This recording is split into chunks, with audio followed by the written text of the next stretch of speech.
Chère madame, merci beaucoup. Vous voyez, ce que vous avez dit m'a fait un grand plaisir, donc ça commence bien. Et d'ailleurs, j'ai eu d'autres plaisirs en venant ici. La vue, le paysage sur la baie de Villefranche, c'était très bien. J'avais soif chez de l'eau. Voilà déjà des plaisirs qui me mettent en bonne condition pour vous parler de ce sujet. J'espère ne pas vous décevoir. Et donc, je vais mettre ma montre pour quand même surveiller le temps.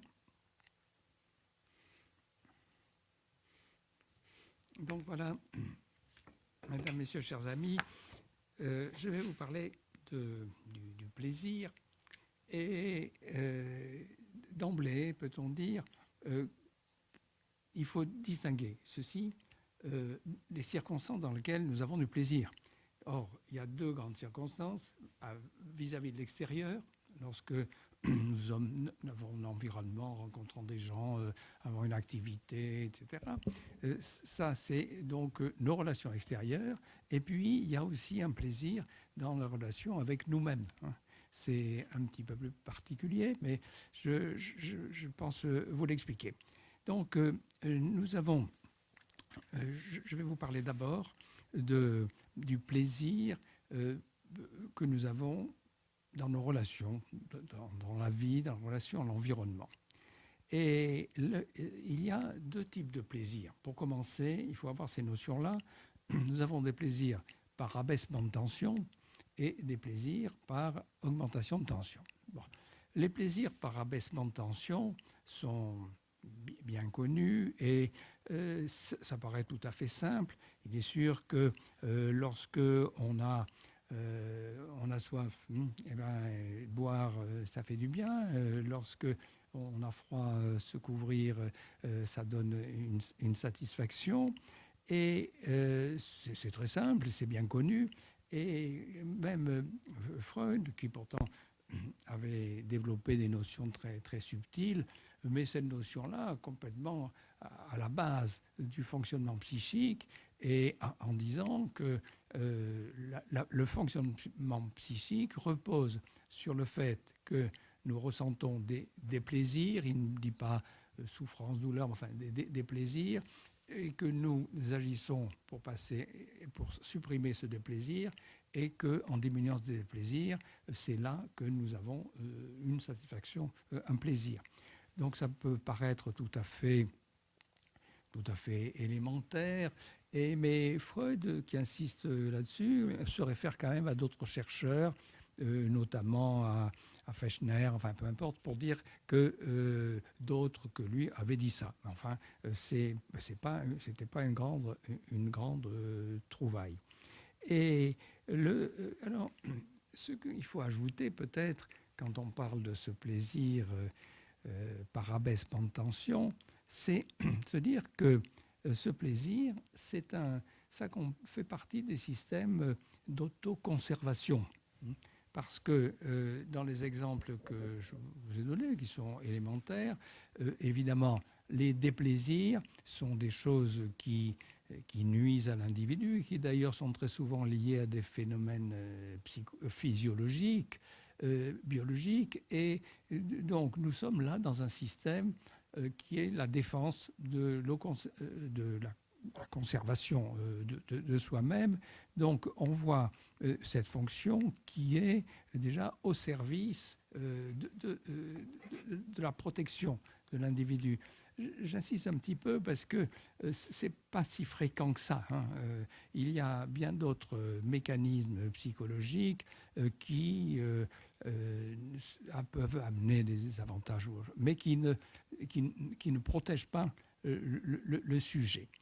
Or, autre remarque qu'il faut faire pour ce type de plaisir, c'est que nous sommes là en termes, je ne veux pas employer des termes scientifiques, dans un système économique, ce que disait Freud. C'est-à-dire que nous ne sommes pas, alors qu'il y a il distinguait des phénomènes dynamiques, c'est-à-dire il y a de pression, quelqu'un qui a besoin de vérifier dans un système obsessionnel, eh bien, aura toujours ce besoin qui se renouvelle et qui est permanent.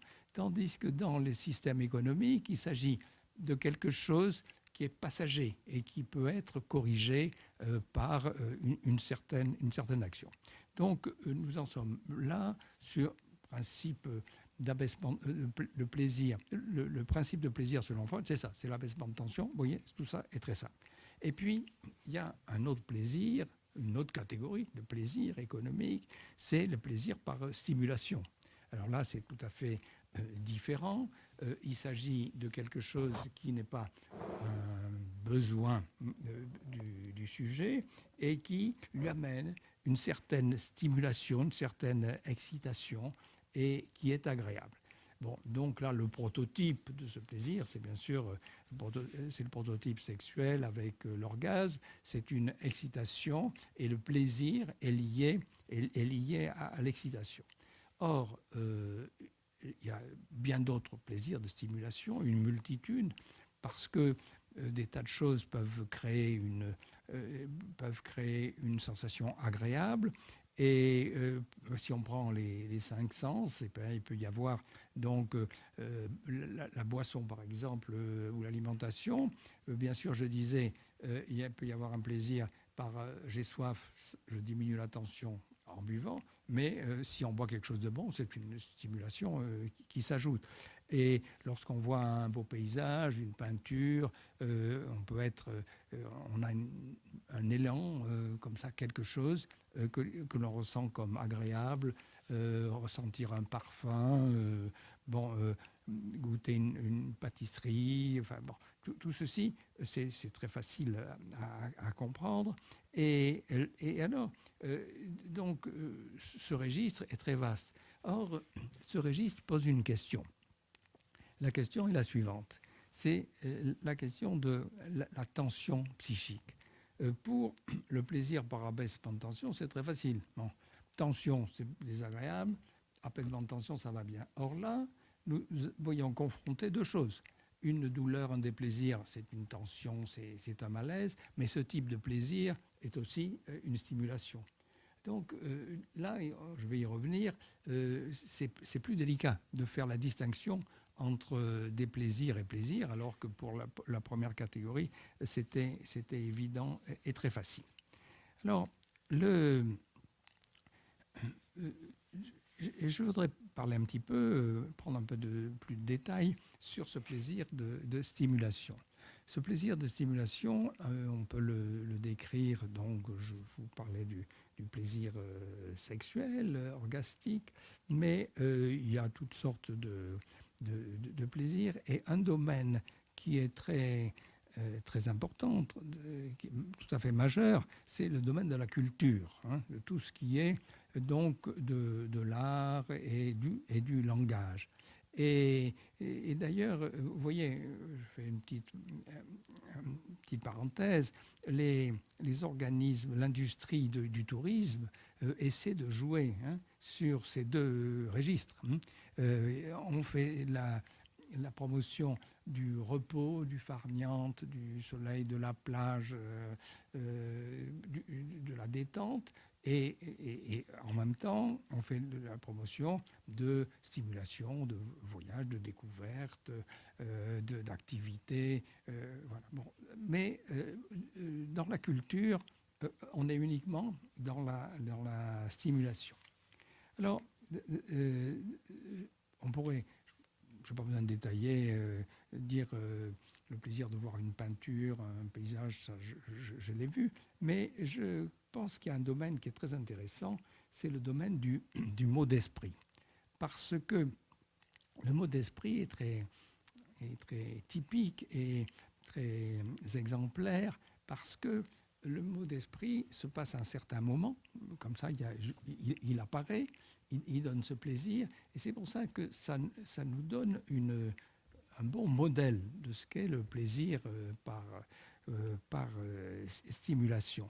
Et chaque fois que nous avons un tel plaisir, c'est comme un rappel pour un vaccin, c'est un petit rappel de nos capacités de jouissance, de joie. Et c'est pour ça que le mot d'esprit est à étudier parce il enseigne, il nous renseigne bien sur ce qu'est le plaisir de stimulation. Alors, dans un jeu de mots, il y a plusieurs modèles. Je vais prendre quelques exemples. C'est que souvent, dans le mot d'esprit, il y a deux choses. D'une part, une densité. Par exemple, dans un jeu de mots, la densité vient du fait qu'il y a un mot, une sonorité, qui a deux sens différents. Et de cette rencontre, ça crée un étonnement, à condition qu'il y ait une deuxième qualité, qui soit une originalité, que ce ne soit pas une platitude. Alors, voyons un petit peu quelques exemples. Alors, je prendrai des exemples dans la vie courante, et puis chez certains auteurs, il y en a un que j'aimais beaucoup, c'était Pierre Dac, et par exemple, il disait un accusé est cuit quand son avocat n'est pas cru. Donc voilà le jeu de mots. Et dernièrement, j'ai vu sur Mezzo, en regardant beaucoup Mezzo, on a redonné la Belle Hélène d'Offenbach. Et j'aime bien cet opéra parce que c'est une belle musique et en même temps une thématique tout à fait farfelue. Alors il me revient quelques exemples de certaines plaisanteries qui sont dans l'opéra. Alors par exemple, on voit arriver un messager mystérieux qui vient et qui dit « Il faut que la reine aille à Cythère ». Et le mari, qui est le roi Ménélas, répond « Mais non, mais c'est impossible, c'est impossible. Elle est tellement bavarde qu'elle ne peut pas se taire, Cythère. Elle ne peut pas aller à Cythère. » Et d'ailleurs, ça continue un petit peu, et on dit « Mais où est la reine ?» Alors, elle boude, dit le roi, elle est dans son boudoir. Et d'ailleurs, il y avait un autre, un acteur qui se plaint de dire qu'il est très mal, qu'il va mourir, Shakespeare. Et le roi dit, mais qu'est-ce que Shakespeare vient faire ici? Bon, donc avec le plaisir de l'anachronisme. Et on peut en prendre bien d'autres. Il y a la phrase assez connue, j'aime mieux le vin d'ici que l'au-delà. Voilà. Et, ou bien Coluche qui disait le comble pour un chauve, c'est de pêcher une raie.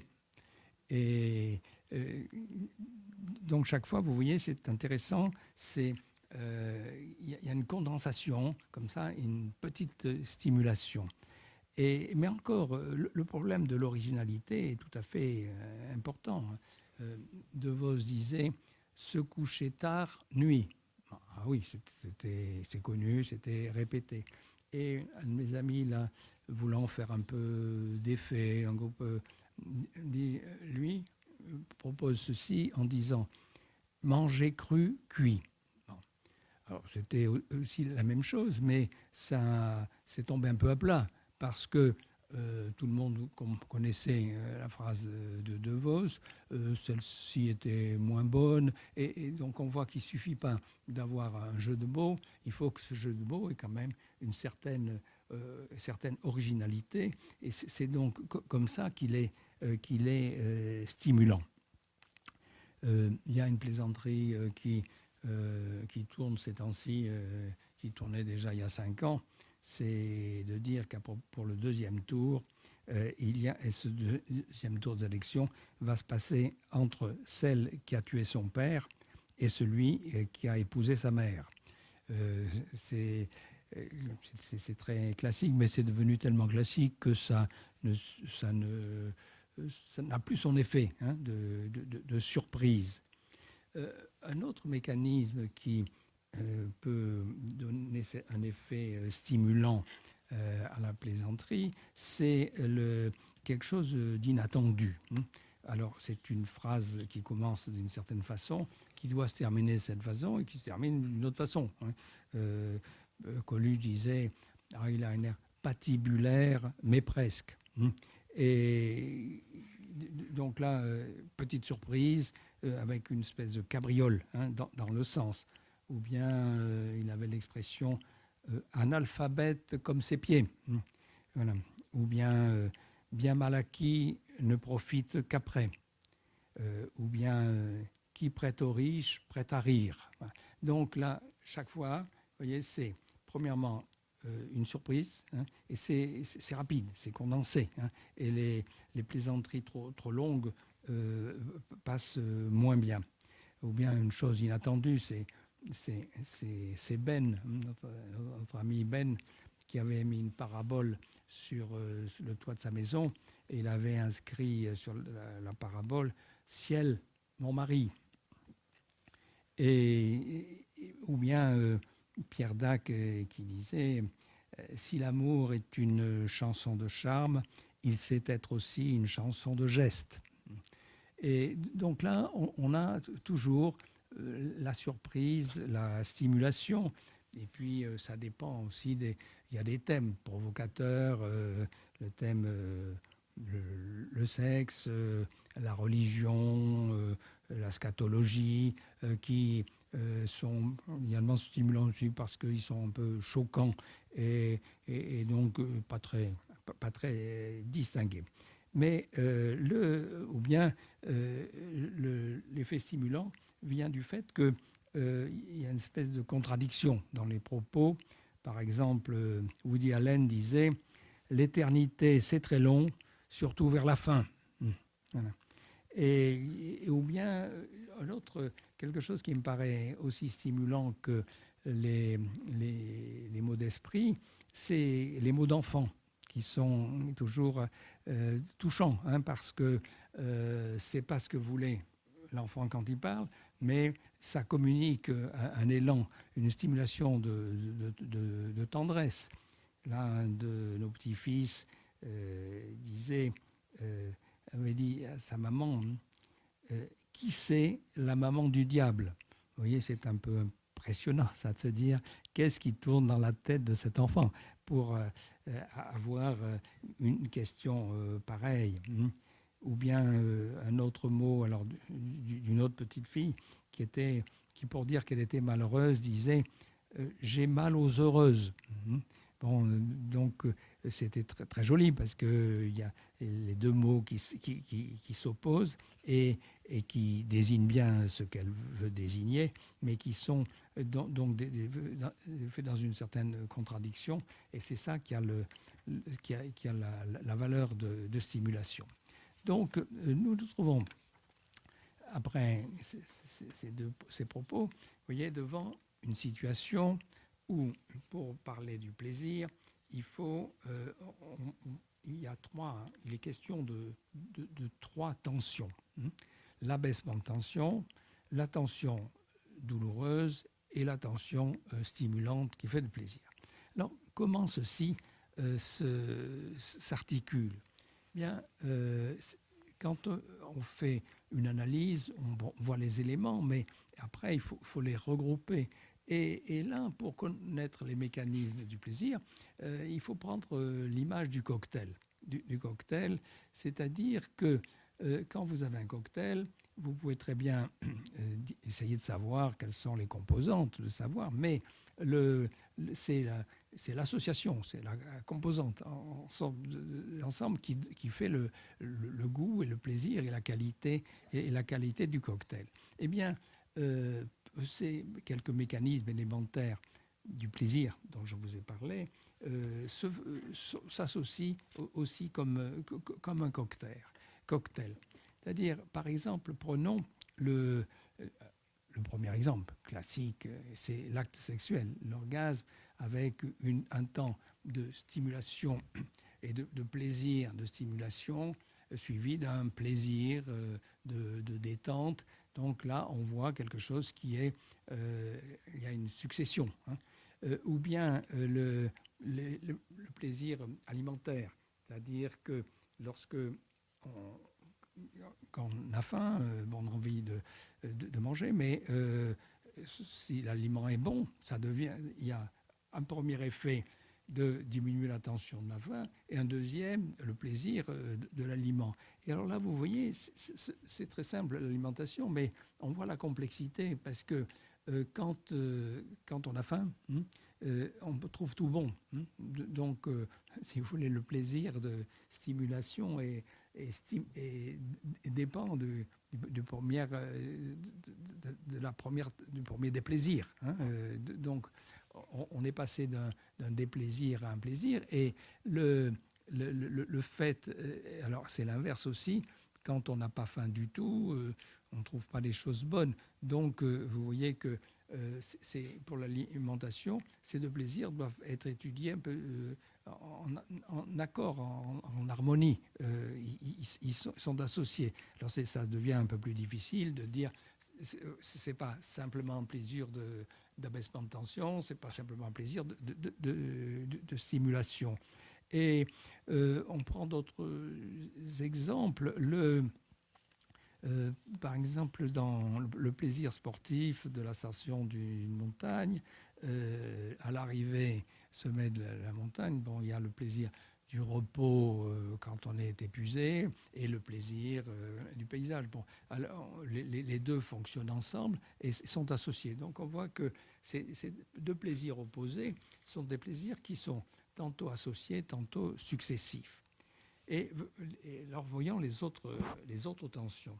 Alors, il y a une première question qui se pose, puisque comment se fait-il qu'il y ait des tensions désagréables et des tensions agréables? Comment ça se fait? Et là, alors, Freud a une hypothèse, comme toujours, alors là, très subtile, un peu complexe, mais qui est très intéressante. Freud estime que chez l'enfant, qui n'a pas encore découvert le monde, lorsqu'il ressent une douleur, cette douleur a un effet marginal, il dit, un effet marginal érotique. Alors là, c'est quand même étonnant, difficile à accepter pour certaines personnes, mais c'est quand même très intéressant comme idée. C'est-à-dire que au début de la vie, il n'y aurait qu'une seule tension, une tension désagréable. Et c'est après, d'ailleurs il emploie un terme qui est le suivant, c'est après ça se désintrique, hein, et il y a une différence entre le plaisir, entre la tension désagréable et la tension agréable. Donc voilà, on a posé ça. Mais alors, quel est le lien?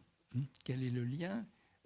Je vous disais que pour le plaisir alimentaire, par exemple, il y a l'association de la baisse de tension et du goût de la simulation. Et qu'en est-il pour le plaisir de stimulation? Eh bien, il faut faire un petit détour là et évoquer le masochisme. Le masochisme, qu'est-ce que c'est? On dit c'est quelqu'un qui ne veut que des choses mauvaises pour lui-même, enfin, etc. En fait, c'est plus précis que ça. Le masochisme, c'est le fait de jouir dans la douleur.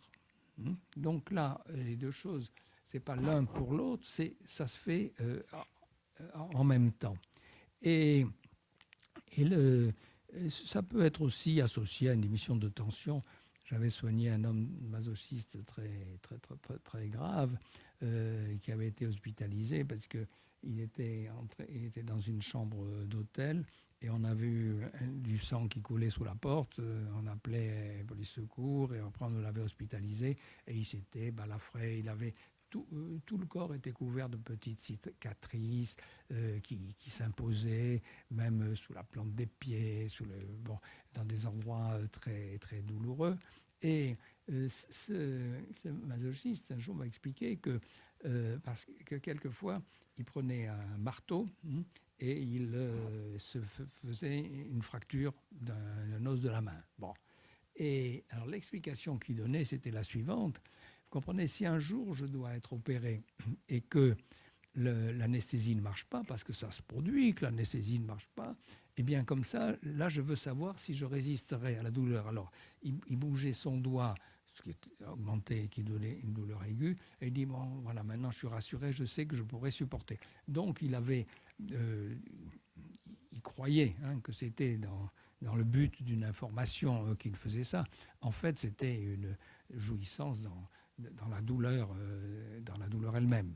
Donc ça, c'est la forme du masochisme. Mais alors, qu'en est-il dans la vie courante? Parce que des masochistes comme ça, c'est pas tout le monde.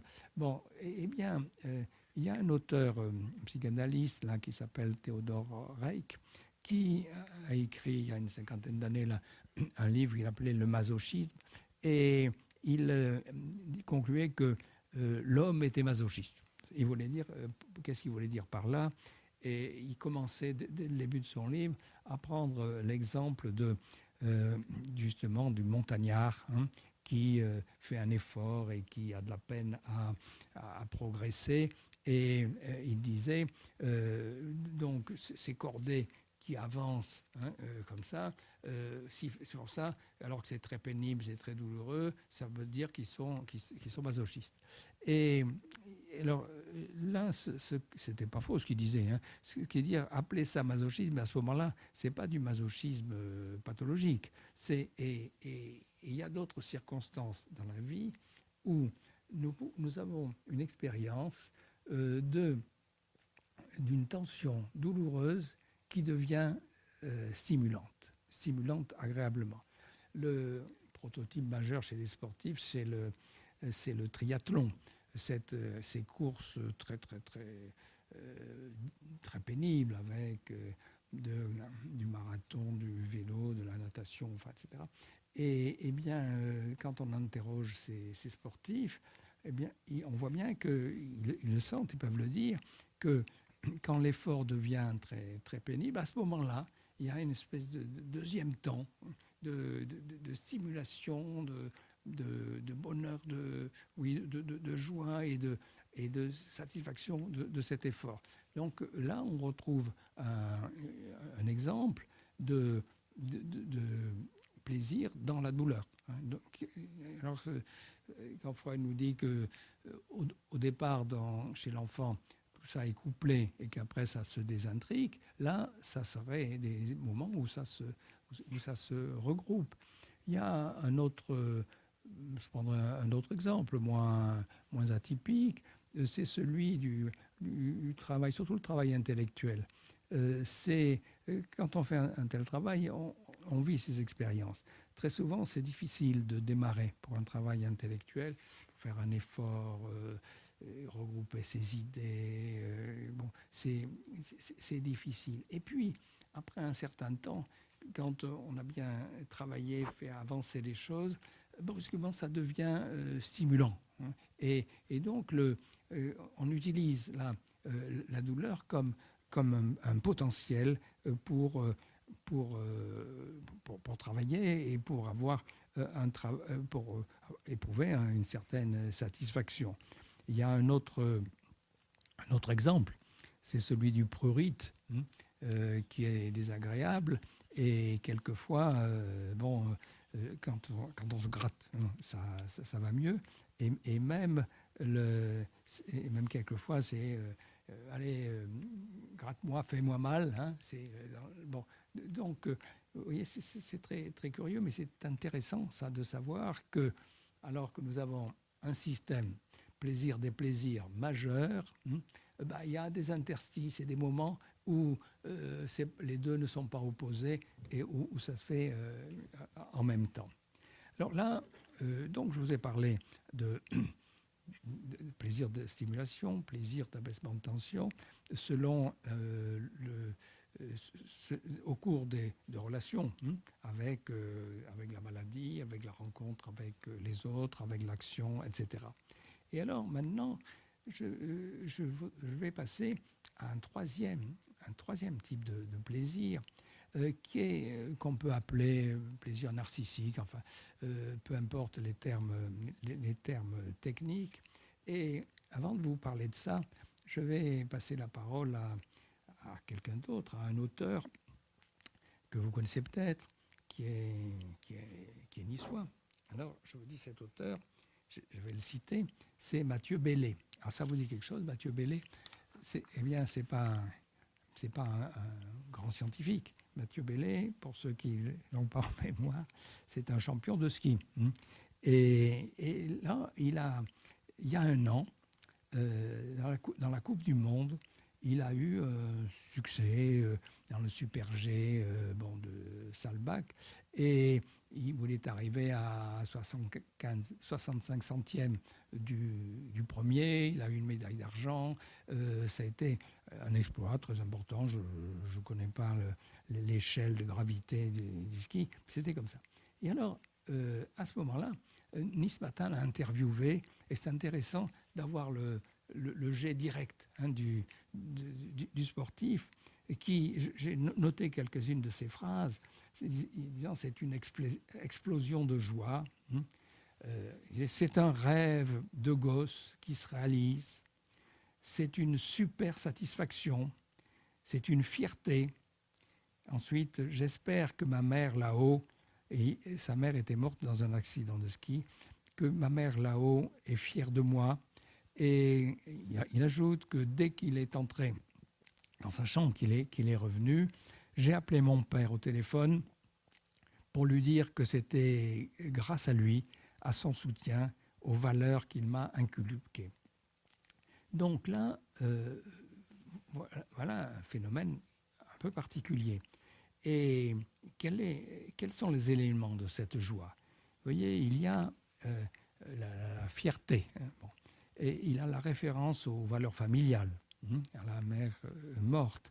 Donc on est dans un domaine qui est plus le domaine des valeurs que le domaine du plaisir direct. Et on pourrait résumer la situation de ce plaisir selon, je trouve, 4 caractéristiques. C'est que, vous voyez, la cause extérieure, à ce moment-là, la cause n'est pas extérieure. C'est pas, et d'ailleurs quelques éléments vont contrôler ça, ce n'est pas uniquement, ça ne vient pas de l'extérieur, mais c'est la joie intérieure. C'est parce qu'il fait une référence à sa famille, aux valeurs, à la reconnaissance envers ses parents, etc. Donc ce n'est pas extérieur, c'est intérieur. Ensuite, est-ce qu'il s'agit d'un phénomène agréable? C'est pas le même agréable, le même agrément. Bon, mais ce qui est central, c'est une évanescence de l'estime de soi, qui est là, simulée à l'extrême. Et si on essaie de bien analyser ce qui est ressenti, c'est pas tellement, c'est un bonheur, mais qui est très différent. C'est plutôt un état d'élation avec allégresse, avec exaltation, avec un sentiment chaleureux de bonheur qui peut aller jusqu'à l'extase, avec un sentiment de plénitude. Et 4e caractéristique, je trouve, c'est que nous sommes dans le registre de l'absolu. Alors que jusqu'ici, c'était ça c'est mieux qu'autre chose, mais on était dans le relatif. Et peut-être aussi, on pourrait dire ceci, mais il y a peut-être d'autres satisfactions. Après avoir fait tant d'efforts pour s'entraîner, c'est de la satisfaction de pouvoir se reposer. C'est possible. En tout cas, il n'en parle pas. C'est pas venu à l'esprit d'en parler. Et il peut y avoir aussi des stimulations de la fête que l'on fait. Mais vous voyez que le plaisir ressenti est quand même spécifique, tout à fait à la fois intense, qui a une valeur absolue et qui donne donc cet état de bonheur et d'élation. Alors, est-ce qu'on éprouve ça souvent? Non, pas souvent, mais ça peut se produire et ce sont des moments tout à fait importants. Mais ça peut aller jusqu'à une pathologie, c'est-à-dire que c'est pour ça qu'il faut connaître ce type de plaisir. C'est la pathologie de l'addiction. Hein. Je me rappelle ce toxicomane qui me disait, vous savez, quand je suis sur la drogue, qu'est-ce qu'on se sent au-dessus des autres, hein. Il y a donc cet élan, cette élation qui est due aux produits observés. Et on trouve ça aussi dans des moments où des sujets sont affiliés à une secte, hein, où alors là c'est parfait, vous voyez, c'est l'absolu, c'est-à-dire tout est bien et tout ce qui n'est pas là, c'est mauvais, on est dans l'absolu. Et aussi, on retrouve ça dans certains comportements djihadistes, hein, où il y a l'adhésion à quelque chose d'absolu. Alors, pour bien voir l'intérêt de cette manière de présenter les choses, eh bien, Nice Matin, qui est très, vous voyez, très, très gentil, m'a apporté dernièrement, il y a peu de jours, un complément intéressant, parce que ce même Mathieu Bellay, qui était sur la Coupe du Monde, là, dans la Coupe de France, il a fait un résultat qui était bon, qui était aussi second, mais vous allez voir, on peut dire qu'il est revenu sur Terre. Hein, il ne dit plus c'est une super satisfaction. Et il est plus relatif. Il dit ce n'est pas la victoire, mais il y a une médaille. Bon, donc c'est bien, c'est relatif. Et je suis content car je n'avais pas encore réussi à faire de gros résultats. Et puis il ajoute à ce moment-là, et puis c'est une satisfaction après toute cette fatigue. Vous voyez dont je parlais avant. Il n'a pas évoqué le repos dans la première phase d'élation, mais là ça revient parce que il vient dans il revient un plaisir plus naturel, plus courant et moins absolu. Et il dit un peu plus loin, ce n'est pas une victoire, mais ce n'est jamais facile à gagner. Voilà, on est dans le relatif. Et il dit c'est une satisfaction, alors qu'il y a un an, il disait c'est une super satisfaction. Et donc là, ça illustre bien, vous voyez, la différence qu'il y a entre un plaisir de stimulation, qui est intéressant, et un plaisir absolu, qu'on peut appeler narcissique. Et là, toujours, Nice Matin, vous voyez, grande revue scientifique, m'a apporté un autre élément, c'est qu'il y a quelques jours, il a publié un article qui concernait une infirmière tout à fait épanouie, on voit sur sa figure, et il lui est arrivé ceci, c'est qu'elle s'était inscrite dans les donneurs potentiels, les donneurs de moelle, mais c'est très rare qu'il y ait une affinité entre un donneur et un receveur. Et donc, les gens, quelquefois, ne se sont pas appelés. Et en tout cas, un jour, quand les tests montrent qu'il y a un donneur potentiel, à ce moment-là, on va rechercher le rare donneur qui peut convenir. Donc, c'est ce qui lui est arrivé. Et elle a vécu ça, elle aussi, dans l'absolu, en disant... c'est le don le plus important de ma vie. Vous voyez, on est dans l'absolu. Et elle raconte qu'elle s'était inscrite sur un listing de donneurs en 2012. Et puis là, ça a été la grande nouvelle. Et elle dit, j'ai toujours été dans... Alors là, elle valorise. Vous voyez, on est dans le domaine de la valeur, comme pour Mathieu Bellay. Elle dit, j'ai toujours été dans le don de soi. À l'époque, j'avais rien à perdre, et elle se sent portée. Et ça me touche personnellement. Je ne réalise toujours pas ce qui m'arrive. Et surtout, elle ajoute quelque chose qui concerne sa mère. De même que Mathieu Bellay parlait de son père, et elle raconte que quand j'avais 9 ans et demi, j'ai perdu ma maman. Elle est décédée d'un pneumocoque à l'hôpital de l'Archer. Me dire que je vais réaliser ce don dans cet établissement est pour moi une revanche sur la vie. Vous voyez, c'est le don le plus important de ma vie. Je le fais de tout mon cœur. Je me donne à 100% pour cette personne. On sera liés jusqu'à la fin toutes les deux. Voilà, donc, vous vous voyez, un plaisir qui concerne que l'image de soi, l'estime de soi, et qui est un des plaisirs les plus intenses qu'on peut ressentir. Voilà, donc vous voyez, j'ai passé en revue certaines modalités de plaisir, et pour conclure, enfin, je prendrai un peu toujours la comparaison d'un cocktail. Vous voyez que il y a divers mécanismes, et ces mécanismes peuvent s'associer ou être indépendants. Et alors, quel usage faire de ces notions? On peut dire qu'on peut faire comme pour un cocktail, c'est-à-dire devant un cocktail, se dire quelle est la composition, pourquoi, enfin analyser les mécanismes comme ça, ou bien boire le cocktail, en profiter tout à fait sereinement, en toute quiétude. Eh bien, pour les autres plaisirs, c'est pareil. Et d'ailleurs, eh bien, c'est le souhait que je fais pour vous, que ça se reproduise le plus souvent possible pour vous. Merci de votre attention. Je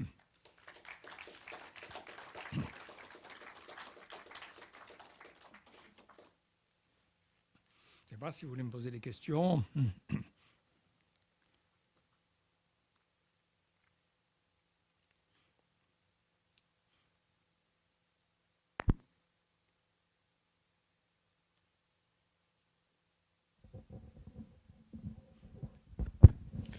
Oui, c'est pas vraiment une question, c'est une suggestion d'élargissement. Tu n'as rien dit de la relation entre le plaisir et le partage. Est-ce qu'on ne peut pas considérer que le plaisir partagé est un plus grand plaisir que le plaisir que je dirais solitaire sans aucune référence particulière? Je donne simplement un exemple. Tu as parlé de manière très amusante des bons mots, des jeux de mots. Si je fais un jeu de mots pour moi tout seul, je serais peut-être très content de témoigner ainsi de mon raffinement culturel, mais si je le fais devant des personnes qui rient ou qui applaudissent, le plaisir sera, je pense, plus grand. Oui, mais c'est un peu la... Attends, je veux dire que le plaisir, à ce moment-là, ça devient d'avoir suscité quelque chose chez le partenaire, qui est du plaisir, c'est-à-dire donc d'avoir eu ce pouvoir de créer une surprise. Voilà. Alors, est-ce que tu me dis, est-ce que c'est plus dans le partage peut-être, mais enfin, je ne sais pas tellement la catégorie. Enfin, le problème, je veux dire, c'est d'avoir... parce que ça peut être ressentir quand on lit, je ne sais pas moi, Pierre Dac ou choses comme ça, et qu'on trouve des choses agréables, c'est nous, en avons la stimulation. Et est-ce que si on partage avec d'autres, c'est plus, peut-être, mais enfin, c'est pas... enfin, j'en ferai pas une catégorie majeure. Je veux dire, c'est un élément complémentaire. Oui, et pour prendre un exemple plus précis, le plaisir sexuel n'est-il pas plus grand quand il est partagé que quand il est solitaire? Oui, oui, c'est vrai. Oui.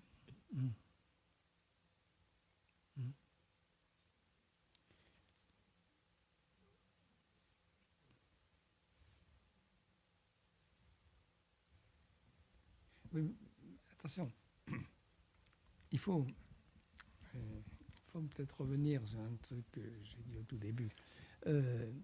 Quand on fait les catégories, les catégories des mécanismes psychiques, je dis ça, je vous parle du mécanisme économique, c'est-à-dire quand il y a une augmentation de tension, une diminution de tension.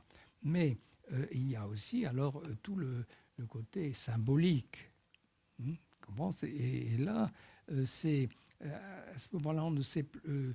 C'était pour situer. Alors, au sein d'une stimulation agréable, c'est sûr que s'il y a des valeurs, des valeurs symboliques, si vous voulez, faire plaisir à l'autre, des choses comme ça, à ce moment-là, qui sont... C'est plus de l'économie, hein, c'est de la symbolique, hein, qui vient s'ajouter. Alors là, je n'ai pas voulu traiter ça, sauf c'est venu dans quelques exemples, mais c'est sûr que, que ce côté des représentations, des significations, hein, est un domaine tout à fait important, mais qui est complémentaire. Je trouvais que ce que je cherchais, c'était cerner la base du mécanisme, du plaisir, et après, donc pour avoir l'essentiel de l'économie du plaisir. Bon, je ne voudrais pas monopoliser les questions et le débat, mais à propos du masochisme, et donc disons d'abord du masochisme chez le sportif. Le psychiatre y voit un mécanisme que tu as très bien traduit. Mais le philosophe, lui, il va y voir au contraire la volonté de dépassement de soi, qui peut-être se manifeste par ce que le psychiatre appelle masochisme, mais qui est aussi qui repose alors là sur un certain ordre de valeurs particuliers, etc. Mais alors, cette remarque étant faite, j'en viens à la relation entre le masochisme et le sadisme, puisque le masochisme, c'est le plaisir que donne, enfin, ou la baisse de tension, ou l'augmentation de tension que provoque la douleur que l'on se donne, alors que dans le sadisme, c'est la douleur que l'on donne à l'autre qui est... Oui, mais voilà, tu vois, c'est les deux registres. Il y a le registre économique, attention le mécanisme, et puis le registre symbolique, significatif. Et là, tu viens prendre des exemples de différences significatives. Ça n'a pas le même sens. Voilà. Et voilà, c'est-à-dire que il y a ces deux registres, le symbolique et l'économique, et là tu discutes à juste titre en prenant des différences liées au symbolique, au sens qu'à l'action. Hein. Et moi, je voulais d'abord traiter du mécanisme de base en dehors des significations. Même seulement, la signification peut être une des causes qui va faciliter le plaisir, ça d'accord. Et tu vois, là, toi, tu es passé tout de suite dans le... Enfin, tu as vu le côté significatif.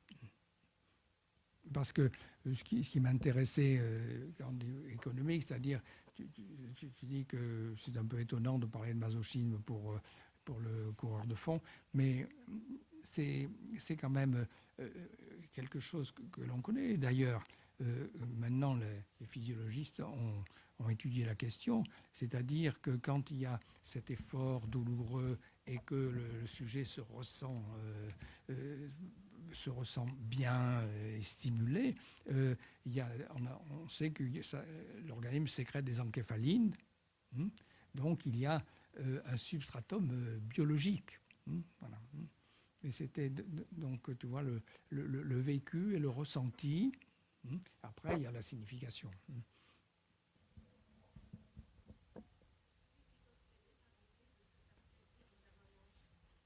Excusez-moi.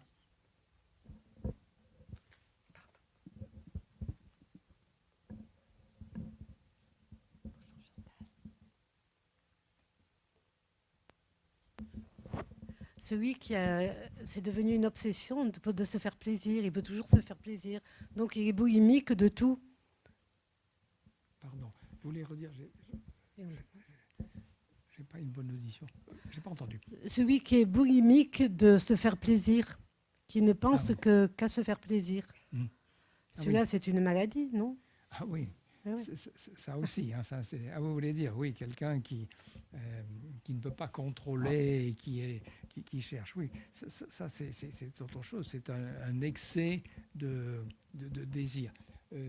Ça, c'est ce qui provoquait la démarche à la recherche du plaisir. Alors que ce que je voulais étudier, c'était le ressenti du plaisir.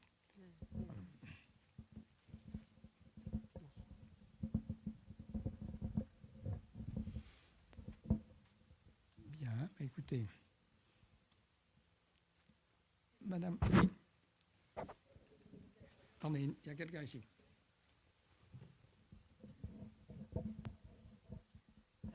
Par rapport aux skieurs qui avaient gagné à un an d'intervalle ces deux épreuves, est-ce que si la première épreuve, il avait été vraiment interviewé à chaud immédiatement, automatiquement, il était plus excessif dans ses propos que s'il a eu le temps de retomber un peu?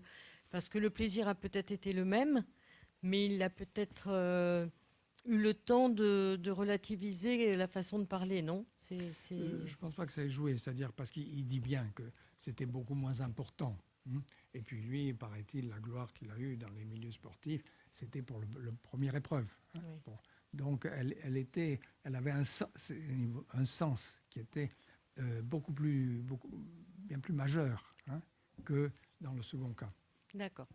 C'est pas une question de distanciation de temps. Merci.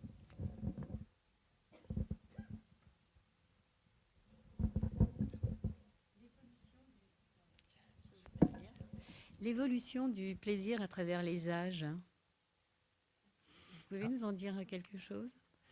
C'est-à-dire que les hommes n'ont pas changé. C'est la même chose, c'est le même plaisir des plaisirs, stimulation, abaissement de tension. Après, ce doit être, bien sûr, qu'il y a des moyens de se procurer du plaisir différents d'une civilisation à l'autre.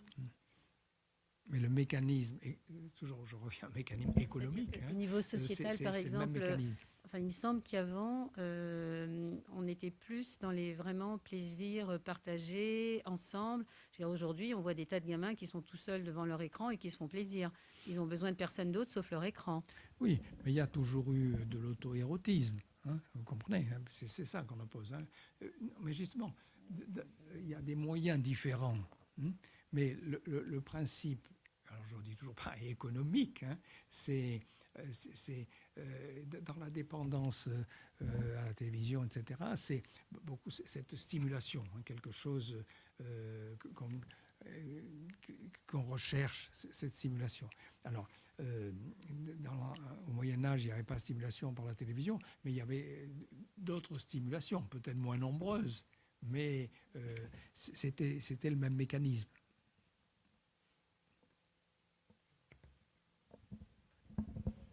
Oui, vous avez beaucoup parlé du plaisir donc positif. Et qu'en est-il du plaisir malsain? Du plaisir malsain. Pourquoi pas, mais Par là, exemple, vous voyez, là aussi, on entre dans le symbolique, si vous voulez, dans la tout valeur à fait. des choses. Oui, il peut y avoir... le problème économique reste le même. Alors, si maintenant il est dans une catégorie, une signification, c'est une deuxième caractéristique, mais qui se plaque sur le même ressenti, le même ressenti affectivement. Merci.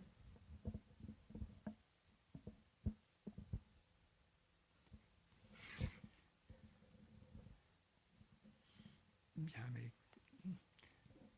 mais écoutez, merci de votre patience, merci de vos questions et bonne soirée.